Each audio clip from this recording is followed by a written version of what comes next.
Hi, John. This is Jennifer Baker. I wonder if you could start by telling our listeners, most of whom are dads, a little bit about yourself, your family, what you do, and so on. Yep. So I'm an author. I've been a therapist for 30 years. I'm married to Stacy for 37 years. We have 3 adult sons who are starting families of their own now. They're in their late 20s. They're doing great. Live in Colorado, and my primary work is with men. We do conferences, retreats, things built around Wild at Heart, which was a book that I wrote for men that's been very helpful for a lot of guys. So that was kind of like your first major book, wasn't it? Yep. Yeah. I am familiar with it, but some of our listeners may not be. Would you please tell us a little bit about Wild at Heart, why you wrote it, the essential message of that, because I think that's really important. Yeah, you bet. So as a brand young therapist, first year in my career, I'm seeing all kinds of different guys. And it's gambling addictions, it's depressions, it's divorces, it's a variety of things. But every man I'm listening to, the core issues are the same. We're going back to who he is as a man, what he believes about himself, his relationship with his father, his boyhood, first heartbreaks, all that. And I'm listening to the presenting problems were different, but the core was always the same.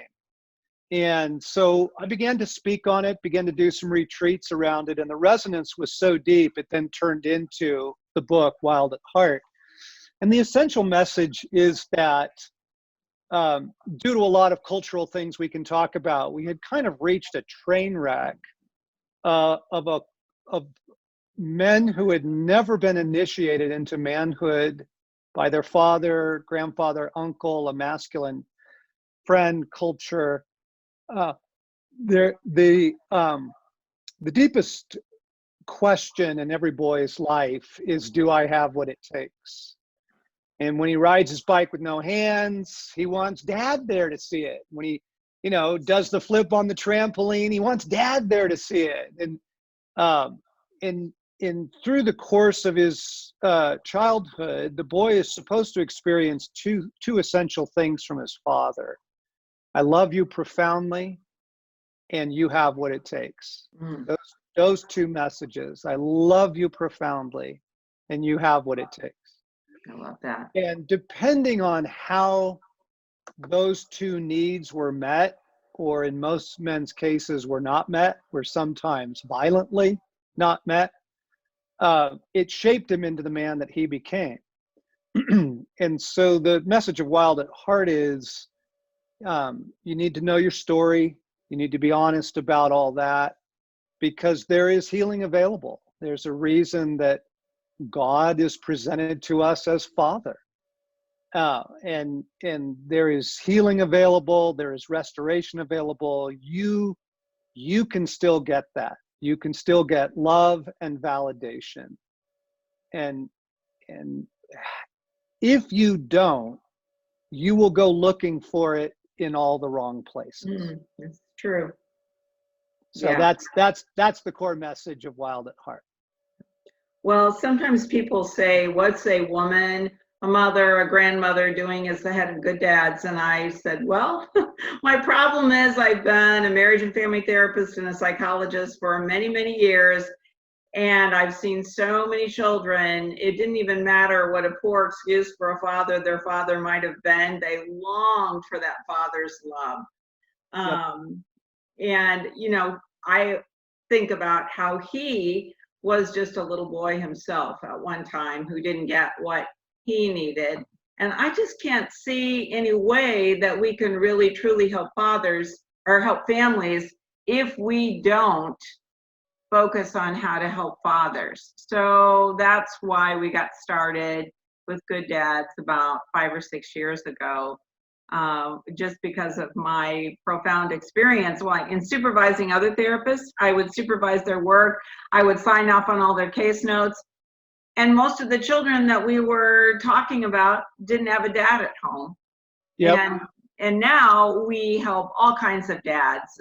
In fact, Good Dads is for every dad, but we do have a contract with the state to help dads who are at risk. And most of those dads, for instance, who come from Victory Mission, we've talked about, I think, close to over 300 dads, and only 8 of the men we've talked about had a father at home. Yes. So Yep. can you talk a little bit about how critical that is? Because, you know, there are fathers who are there but really aren't there. Yes. And then there are fathers who are just completely absent from their child's life. So we're, you know, when dads are listening to this and they're thinking, man, my dad really wasn't engaged with me, but I want to be a different kind of dad. What do they need to do to try to, especially when they didn't have a good role model? Well, let's it would be good for those listeners to first put some words to, how is the question answered? Do I have what it takes? What were you told? Was it, no, you're a stupid idiot, you'll never amount to anything? Was it, yes, but only when you do well in school? What were the conditions around that? Because it has shaped you into the man that you are today. So, you know, if you are hesitant to speak up in meetings, why is that? Who told you that you don't have a voice? If you are uncomfortable going with the guys down to the gym, why is that? Who told you that you're uncoordinated and that you'll never be an athlete? You know, you go back into the story and ask yourself, how was the question answered? Do I have what it takes? What do you believe about it? Just ask yourself, what do I believe about that? Do I have what it takes? Do you have what it takes to be a great dad? Do you have what it takes to fulfill your career? Do you have what it takes to love a woman for a lifetime? Do you have what it takes? And be honest about your answer. And then ask yourself, where did that come from? Who told me that? And it will probably be dad or a coach or an uncle or a male figure that you were looking to for validation that said no. Or yes, but only under these conditions. Yes, because you're really smart. And so now, you know, you are a PhD and you're getting a lot of validation from being intelligent, but you don't know how to talk to your 16-year-old daughter. Right. So even if the answer was yes, it's often very conditional. And it's yes in a certain area. I delight in you because you're really good at sports. I delight in you because you're super smart. We learn pretty quick what gets validation and what doesn't. And so I would say the dad that's longing to pass on good fatherhood, there is no substitute for male companionship in your life. You still need, I don't care if you're 65, you still need male friends who can help you answer some of the deep questions so that you don't end up taking those to your kids or to your wife or to some other woman or some other place, right? Right. Yep. So, you know, we occasionally get single parent moms who contact us and say, I so want my son to have a role model, a man in his life, but his father is just not interested. And I have some thoughts about that, but I'd really be more interested in knowing what you think about that and how we address that. Well, I think the first thing we have to say to those moms is you get to be mom. You do not have to be mom and dad. Nobody can pull that off. Like, that's just too big a role. You get to be mom. You be mom. And mom brings all kinds of wonderful things into a boy's life. So you get to be mom. Don't try and also be dad. You do need to get him into the context of good men. And so it might be scouts, it might be sports, it could be a youth group at a church. you do want to find a context within which he can get that masculine validation, that attaboy, Tiger, way to go, I saw that, you were super at that. He needs to hear that from his mom, but he also needs to hear it from masculine voices in his life. So yeah, those moms are going to need to be intentional to get him into opportunities to be mentored by good men. Okay. And so we've talked a little bit about what fathers do for their sons and why boys need to have a man in their life. And I think a lot of people could see that, but I also think it's very critical for girls to have an engaged Exactly. involved father. So can you talk about that, please? Yeah, the number one predictor of teenage pregnancy among girls is the presence of a loving father. If she has a dad who adores her, she doesn't need to take her question to boys. Right. To see, Right. yeah, right. So the desperate longing in both the boy and the girl is to be loved. That's the core longing. But then the boy has a core question about, do I have what it takes? The girl's question is a little bit different. The girl's question is about, do you see me? Am I seen? Am I valued for who I am? Am I worth your time? Will you choose me over your work, over your drinking buddies, over your sports? Do I get your time and attention? And it's very fascinating. Gender identity, actually, in both girls and boys, as you know, is bestowed by the father. Now, self-worth is bestowed by the mother. The mother brings all kinds of things. I really want to champion her. She brings mercy. She brings unconditional love. She bestows value, unconditional acceptance. Lots of really bedrock things for the soul. But the girl looks to her dad when she puts on that prom dress and she walks in the room. She wants her dad to say, "Honey, you look gorgeous." When she wins the track competition, she wants her dad there to say, "Honey, that was amazing." I would totally agree with you that the presence of a loving father in the life of a young girl, in an adolescent and a teenage girl is absolutely irreplaceable. Mm-hmm. So let's say that we have a mom who is concerned that her husband really isn't engaging much with the children. In fact, some men tell us that they come to us because their wife became aware of what we were doing and said, you need to sign up with these people. Yeah. So like, I'm here because my wife sent me. So what can a loving mother and wife do to try to involve her husband more with the children? Yeah. So the first thing is you need to know his story. What was his relationship with his dad like? Because there are booby traps in every marriage, and the booby traps are around the childhood wounds. And if you don't know what the core messages of his life were growing up, you are going to repeat them. He is going to react, and that's not going to go well. Okay. So yeah. So you really lovingly, kindly, you really want to just ask some questions. Hey, what was it like with you and your dad growing up? Did you guys, did you camp together? Did you play baseball? Did he ever take you to work with him? Did you hang out at all? Just kind, loving questions.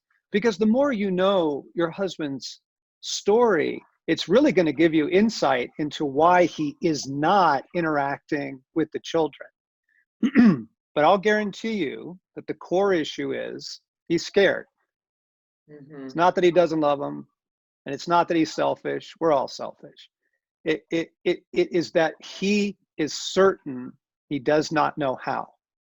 I don't have what it takes to engage here. I'm afraid of this is why the Bible is a fascinating book of psychology, because you go back to the story of Adam, Adam says, I was afraid because I was naked, and so I hid. And you understand that. You will understand every man you ever meet. He's hiding behind a brilliant fig leaf that he calls his personality. But the core issue is fear. The core issue is, I'm afraid that I won't be a good dad to these kids. And so back to the wife, like, if the more you know his story, if you kind of know some of the core messages, oh yeah, my dad used to tell me that I'd never amount to anything. My dad used to yell at me. I didn't have a dad. You know, you want to know that, so that, one, so that you don't step on the same landmines, but two, so that you can circle back around, because the mutual validation that can take place between a husband and wife can be very rich, of saying, honey, you're fabulous with our daughter. Every time you engage her, she lights up like a Christmas tree. Did you notice? And you can kind of point out, rather than saying, hey, you suck at this, you want to come around the other direction and say, you're great at this. She lights up when you pay attention to her. When we showed up to the basketball game last weekend, did you see how excited she was? Like, the more confident he feels as a father to the daughter or the son, the more he's going to engage. Right? So this isn't rocket science. Yeah, it sounds like what you're saying is women may tend to, I hate to use the word nag, but complain or criticize or say what to their husbands, what they're not doing right. But if they would instead focus on noticing and affirming what he's doing right, they're much more likely to see what they want to see, because he'll feel much more like, I do have what it takes. I can do this. I'm good at it. Yep, exactly. Right. Yeah, the core thing. So the little guy that I saw in the grocery store the other day, who still had his Spider-Man pajamas on, okay? That's like classic boyhood. That is classic boyhood. His mom could not get him to take those Spider-Man pajamas off. Why do little boys want to be Spider-Man or Jedi Knights or superheroes? Okay, here's the core issue. A man needs to feel that he is powerful. He needs to feel like his life matters. He needs to feel like his thoughts are powerful, that his words are powerful.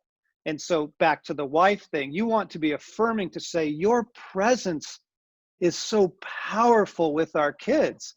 If he feels like a hero, man, you're not going to have to drag him in on a rope. Because he feels so good when he does it.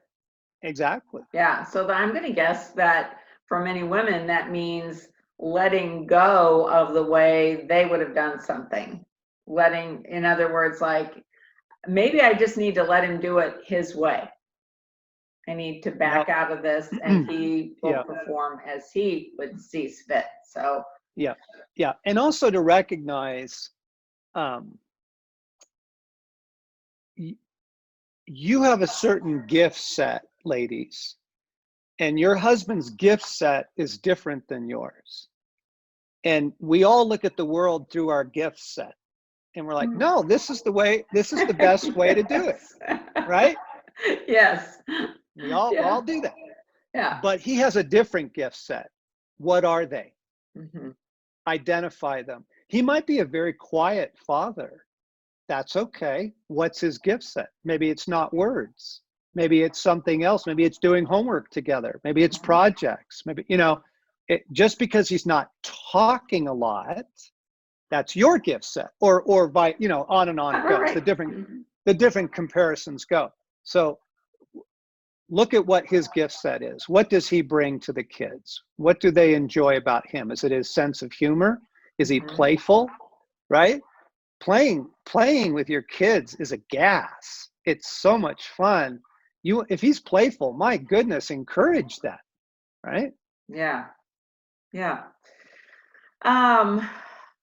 So right now, in the current circumstances that we're in, a lot of dads are at home with their children, and in many cases, they're trying to manage doing their own work, as well as I don't call it homeschooling, I'm calling it school at home.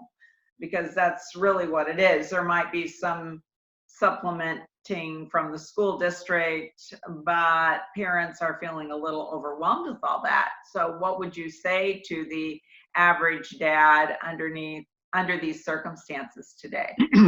Okay, first off, we're going to come through a very surprising door through this. And I want to talk about the kids first. I want to talk about the condition of your own mental health. Yes. because guys, this is super stressful. Can we all just admit how extraordinarily stressful this is? We were never meant to be locked up at home. We miss our normal routines. Everything's changed. This is very, very stressful. So dads, what are you doing with the stress? What are you doing with the stress? You got to work out. You got to do something. You got to, you know, if you can still get outside and take a walk, take a run. You know, if you can still tinker in the garage, tinker in the garage. If, you know, if you've got a favorite show, make sure you're watching your favorite show. Like you gotta do something. Yeah. That just helps you not be so stressed out. Because when dad walks in the room, he is going to communicate an entire culture. And will the culture be stress? Will the, like, okay, so here's another step. Moderate your news intake. Yeah. Get the basics and then get out. Do not hang out in the news. I guarantee you it will not do anything good for you. You will be angry and you will be anxious. And you don't want to bring that into the family culture. Okay. So right. I'm just starting with dad. You got to do a few things to bring you some life. What brings you life right now? Is it reading? You know, you got to have a little bit of reading time. Is it doing puzzles? Do some puzzles. You do some things that bring you life so that when you engage the family, you are happy dad, not angry dad. Because they need happy dad now more than ever. Big time. Yeah. And I would say I'm a pretty big play advocate, actually. I think families need to play together. I think dads need to play with their kids. I do think school is a big deal between here and May. Yeah. Honestly. So let's not all stress out about school. A whole lot's not going to get done right now. Let's just be honest about that. Okay. And so instead, you know, don't get uptight about that. Like, did you do your assignments? I didn't see that. You know, I'd let all that go. Instead, I would look for ways to play together. You know, play sardines in the house, play games, do crazy things in the house with each other, play basketball in the house. Like have fun as a family right now. You got to turn this into kind of a fun time, or everybody's going to end up hating everybody else. Right. We're kind of focusing on family resilience, and we're talking about what is the story you're going to tell about this 20 years from now, or you'll tell your grandchildren or your great grandchildren. And when you think about it that way, what is the story I want to tell? That can really influence the choices that you make, the things that you do. I'm with you. Yep. As a former classroom teacher, I can say what happens between here and the end of May, you know, it's important, but it's, you know, so much of the next year will be a review of many of those things, especially in elementary school. So yeah. It's not a deal. It's not a deal breaker. It's not a deal breaker. It's important, but it's not a deal breaker. So is there anything else that you want to leave us with today, just in terms of men, masculinity, fathers, any final words? I mean, we will provide a link to your book. I think it's a great book, as well as many of the other books too. So I'm a fan, even though I'm not a dad. But I'm wondering, is there anything you'd like to leave us with today? Well, guys, especially the dads who are listening right here, there's a great deal of fear in the world right now. And you are going to need to fight that fear for yourself and for your family. The fear wants to create a culture of uncertainty, and you want the family message to be, we're going to be fine. We're going to be fine. And so in your own heart and soul, don't let that fear in. And in your family culture, don't let that fear in. The message is we're going to be fine. Thank you. Thank you very Yeah, much for taking time out today to talk to us. We really appreciate it. you And bet. just thank you for all the work that you do with men, and because I know their families benefit. Yeah, thanks very much. Delightful to talk to you today. You're welcome. Bye now. Okay.